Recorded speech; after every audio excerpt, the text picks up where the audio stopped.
Okay, good afternoon mga boss idol at ito na, habang nagpapahinga tayo ay ito binalikan muna natin ito. So ito na, nalagyan na natin ito ng primer kanina. So ito, kaya yan, brown yan, primer ito mga boss idol, yung spray paint na primer yung ginamit natin dyan. So ito at kukulayan ulit natin ito ng puti para lumabas yung pinaka kulay niya mamaya kung ano yung kukulay natin. So bali ito mga boss idol ay lalagyan natin ng design at ito panoorin nyo kung paano natin ito lagyan ng design itong ating pag-spray paint. So bali ang gagamitin natin dito, may binili tayo na tela sa tindahan ng mga damit, mga tela, mga boss idol. So ayun, at yun ang gagamitin natin pinaka-pattern pag nag-spray tayo dito para magkaroon agad tayo ng design. So bali ito muna unahin natin.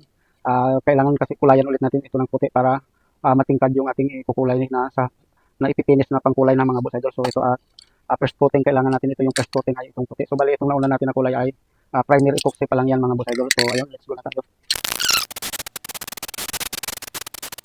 So ayun, bali kanina puti na talaga yan pero yung kulay na puti, yung mga boss idol, ayun ang pinangmasilya natin. Kaya yan, nagpatong ulit tayo ng primer para matibay ang kapit ng pintura. So balik kulayan lang natin ito ng first coating na puti.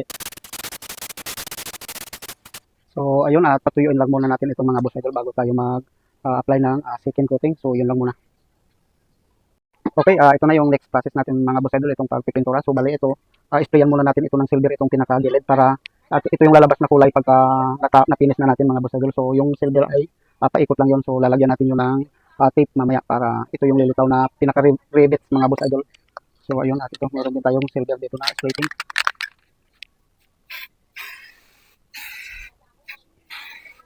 So bali yung kukulayan lang natin dito ng silver mga boss idol ay itong mga kantuhan lang, yung pinaka-corner niya.